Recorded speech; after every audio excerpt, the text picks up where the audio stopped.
ભાવનગરમાં દશેરા નિમિત્તે ક્ષત્રિય સમાજ દ્વારા પરંપરાગત શસ્ત્ર પૂજન વિધિનો ભવ્ય કાર્યક્રમ યોજાયો હતો। આ પ્રસંગે રાજ્યસભાના સાંસદ શક્તિસિંહ ગોહિલ, ભાવનગરના યુવરાજ અને પૂર્વ સાંસદ રાજેન્દ્રસિંહ રાણા સહિત ક્ષત્રિય સમાજના અગ્રણીઓ મોટી સંખ્યામાં ઉપસ્થિત રહ્યા હતા।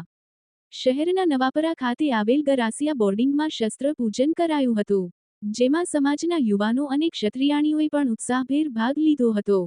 ભાવનગરમાં પહોંચેલા કોંગ્રેસના પૂર્વ પ્રદેશ પ્રમુખ અને હાલના રાજ્યસભાના સાંસદ શક્તિસિંહ ગોહિલે પણ પરંપરાગત રીતે શસ્ત્ર પૂજન કર્યું હતું।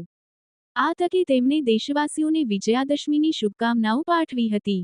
તેમણે જણાવ્યું કે શસ્ત્ર પૂજન એ દૈવી તત્વ સામે દાનવ તત્વ હંમેશા પરાસ્ત થાય છે તેની યાદ અપાવે છે અને આ પરંપરા પેઢી દર પેઢી સંસ્કારોને આગળ ધપાવતી રહે છે।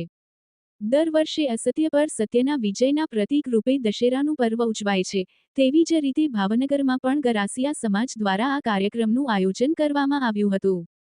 કાર્યક્રમ પૂર્વે ક્ષત્રિય સમાજના યુવાનો દ્વારા વિશાળ બાઇક રેલી પણ યોજવામાં આવી હતી, જે શહેરના વિવિધ વિસ્તારોમાં ફરી હતી। આ તકે ગરાસિયા રાજપૂત સમાજના પ્રમુખ વાસુદેવસિંહ ગોહિલે જણાવ્યું કે છેલ્લા 25 વર્ષથી દશેરા પર્વે શસ્ત્ર પૂજન સહિતના વિવિધ ધાર્મિક સાંસ્કૃતિક કાર્યક્રમો યોજાય છે, જેમાં મોટી સંખ્યામાં સમાજના યુવાનો ભાગ લે છે। તેમણે ભગવાન શ્રીરામના આદર્શોને યાદ કરતા જણાવ્યું કે અહંકારી રાવણ પર વિજય પ્રાપ્ત કરવા માટે જે શસ્ત્રોનો આશ્રય લેવાયો હતો તેની પૂજા કરવાની પરંપરા ભારતની સંસ્કૃતિમાં જળવાઈ રહી છે।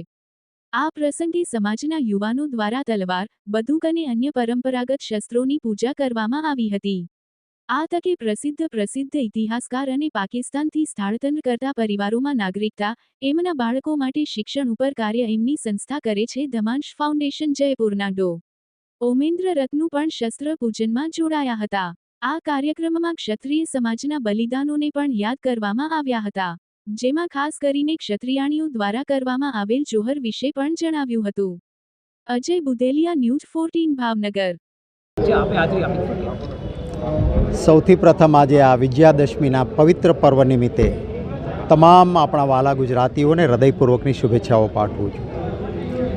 અનિષ્ટ અને ઈષ્ટ વચ્ચેની લડાઈ 9 દિવસ સુધી માતાજીએ અનિષ્ટ તત્વો સામે કરેલા લડાઈના એ સંઘર્ષ બાદ વિજયાદશમી ઈષ્ટનો અનિષ્ટ ઉપર વિજય તરીકે આપણે ઉજવીએ છીએ।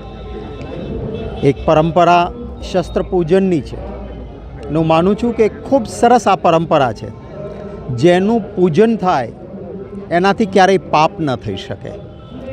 શસ્ત્ર છે, શાસ્ત્ર છે, સત્તા છે, સંપત્તિ છે, તો એ સ્વાર્થના સંધાન માટે નથી, પરમાર્થના પુરુષાર્થ માટે છે, બીજા માટે છે। નિર્બળનું રક્ષણ, અન્યાય સામે લડવા માટે, અસુરી કે અનિષ્ટ તત્વોના સંહાર માટે જ શસ્ત્રનો ઉપયોગ થાય। શસ્ત્રનું પ્રદર્શન ન થાય, એનું પૂજન થાય।